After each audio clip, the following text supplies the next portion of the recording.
Saludos y besos en la máquina de cacao para Saúl Macías hasta Rigo Tobar City, Ángel Acosta en su máquina de chamoy, Daniel Cortés hasta Chicago, Albert Guerrero hasta Los Ángeles Califas, José Luis hasta Ojo Caliente Zacatecas, Jonathan Espinosa, Dax hasta Los Ángeles California, Frank López hasta Ciudad de México, Eddie hasta Ciudad Valle San Luis Potosí, Capitán América hasta Zacatecas y a la Cineteca del Freposete. A todos ustedes y a toda la comunidad expulsada les mando un beso muy negro. Tantas historias, tantos relatos han surgido en torno a futbolistas que han tocado el cielo y han seguido una trayectoria lineal en el éxito, bajo los dogmas que la sociedad pide y exige, tener un futbolista como un ejemplo a seguir. Pero también hay otros que llevan sus carreras al límite, como en una montaña rusa, viajan a toda velocidad, con éxitos cantados, pero también con frustraciones que quedaron marcados en sus vidas para siempre. Pablo Larios Iwasaki, un portero fenomenal, apodado el arquero de la selva, un tipo que venía desde abajo y que cargaba bultos de cemento para ganarse el pan con su papá. Nació con la onza de ídolo, con capacidades innatas para atajar lo imposible bajo los tres palos, dándole seguridad a la meta y elevando su carrera como la espuma en la cerveza. Pero de pronto, luego de tocar las mieles de la gloria, el exceso, la ignorancia y las malas amistades que te da el gremio, sumado a la desgracia familiar, acabaron para siempre con su carrera y con su vida. ¿Cómo fue que un ídolo del pueblo cayó en lo más recóndito de los infiernos? Es por eso que hoy te presento la fatídica y catastrófica carrera de Pablo Larios.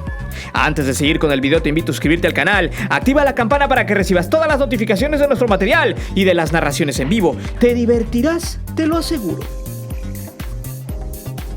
Pablo Larios surgió de ese equipo que dio tantas alegrías a los morelenses, el Zacatepec. Desde la selva cañera se gestaba la carrera de un tipo diferente a los demás, nacido para emprender las glorias y los mágicos vuelos en una portería con atajadas espectaculares, maravillando a todo aquel que en el fútbol cree.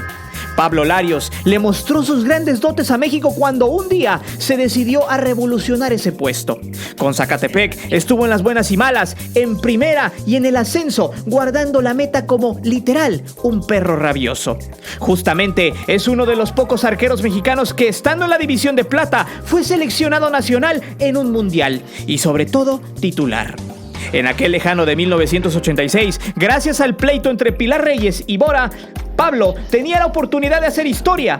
Con sus lances arriesgados y poco ortodoxos, sus reflejos gatunos y sobre todo el liderazgo defensivo, Pablo Larios fue ese engranaje fundamental en la meta mexicana, quien por única vez accedió al famoso quinto partido en San Nicolás de los Garza ante Alemania. Gracias a esas actuaciones soberbias, Cruz Azul lo fichó. Su impacto mediático fue tanto que ya tocaba el cielo.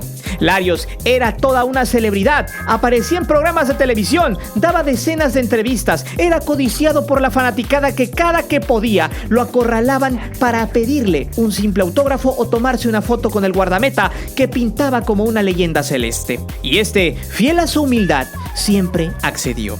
Con Cruz Azul obtuvo 2 subcampeonatos, en el 87 y en el 89. En ambos, Pablo siempre fue vital, muy recordado por la pifia en aquel gol que le regaló a Sague en la final del 89. Aún así, la afición celeste le tenía un cariño muy extraño, ya que si bien pocas veces se equivocaba, fueron mucho más las alegrías y la cátedra de atajar en la portería. Las formas y el estilo fueron lo que enamoraron a cientos de miles de fervientes aficionados celestes de aquellas épocas, quienes le vitoreaban su espectacularidad. Pero a Larios le faltaba la gloria en títulos, y esa llegó con el Puebla, donde junto al Mortero Aravena y Carlos Poblete consiguieron el título de liga en el 89-90 al vencer a los Tecos, siendo parte de la época dorada del Puebla.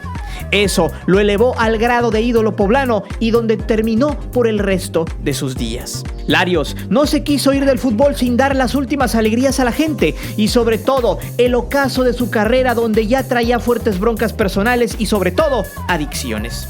Larios fue parte de aquel Toros Neza que cayó ante las Chivas en el verano del 97. Recuerda mucho aquel torneo donde el propietario del equipo, Juan Antonio Hernández, quien era a su vez el dueño de Grupo Autofin, quien bajaba al vestidor del equipo luego de las victorias a regalarle centenarios a los jugadores por el simple hecho de haber sumado puntos.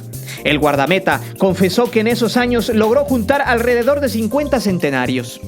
Pablo fue un ídolo dentro de la cancha, sin embargo, lejos de los lances imposibles, de los reflectores, de las entrevistas, de la fama, el dinero, los excesos, las formas ostentosas que manejó en su vida y de las colecciones de autos de época, los cuales eran un vicio necesario para él, se encontraba un personaje sumido en la desesperanza, en lo difícil que es pensar en un retiro y terminar en el supuesto olvido de la jubilación.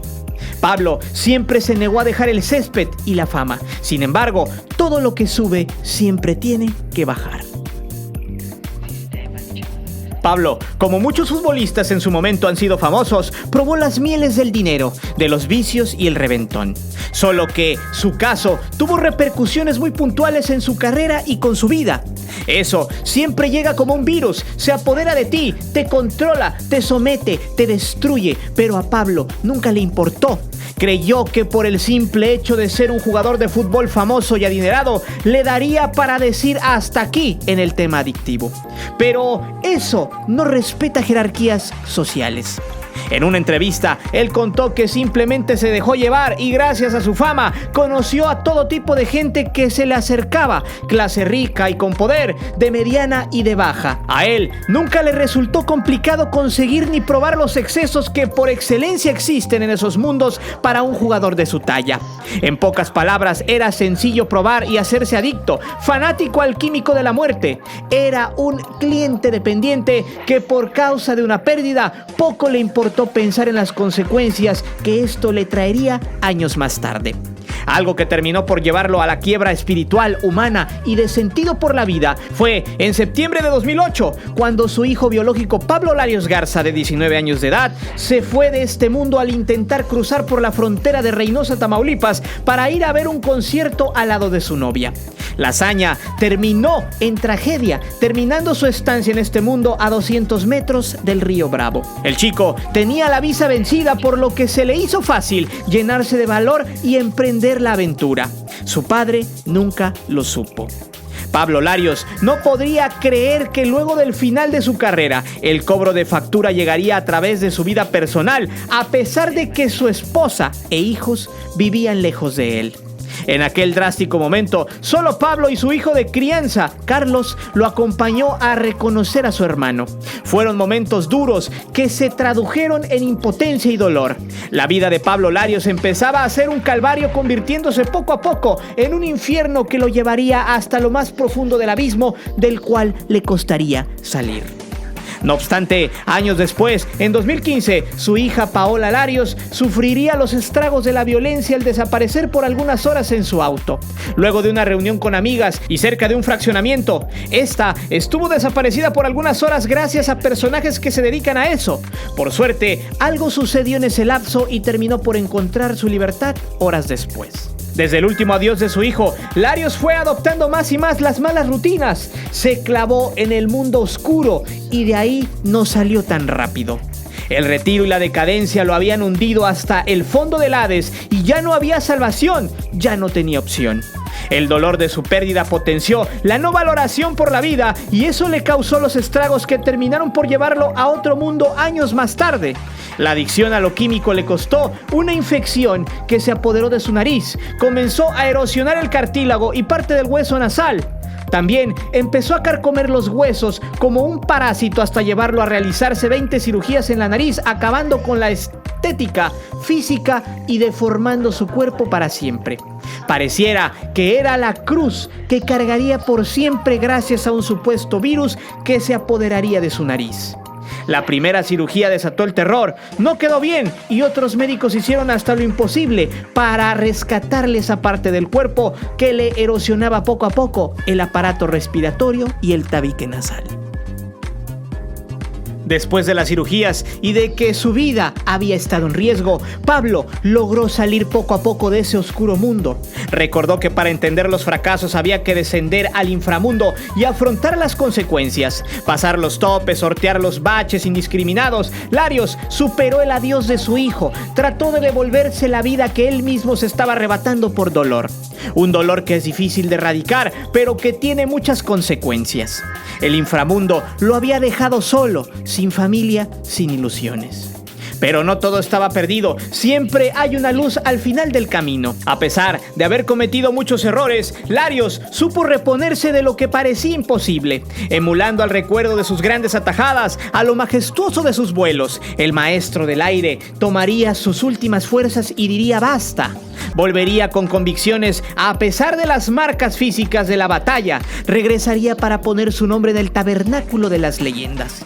Pablo Larios Iwasaki dejaría en claro que un vicio no acabaría con su legado y de pronto, luego de varios años de afrontar solamente sus problemas, decidió reconstruirse física y espiritualmente, dejando sus vivencias como un ejemplo de vida para quienes se arropan en los bajos mundillos. Recuperó la confianza en sí mismo, volvió a los reflectores para su cumpleaños número 56, regresó al fútbol, ahora como leyenda, cascareando, regresando a ese lugar que siempre le correspondió. Sin embargo, a pesar de tener redención y el perdón, Larios en 2019 tuvo que irse de este mundo a consecuencia de una parálisis intestinal. Porque todo lo que inicia acaba, porque todos somos humanos y cometemos errores. Larios se fue dejando un legado intacto, una leyenda que quedará para siempre en aquellos aficionados de cepa, históricos, que siempre recordarán lo que este fenómeno hizo delante de una portería, un tipo que tenía el don de neutralizar delanteros, pero sobre todo, siempre tuvo una calidad humana con quienes lo apreciaron en el terreno de juego. Pero dime, ¿qué hubieras hecho tú para superar los problemas si hubieras sido Pablo Larios? ¿Qué enseñanza te dejó su increíble historia? Déjame saber tus respuestas aquí abajo. Recuerda que aquí leemos todos los comentarios y no olvides suscribirte al canal y de activar la campana de notificaciones. Mi nombre es Guillermo Antonio. Nos vemos hasta la próxima.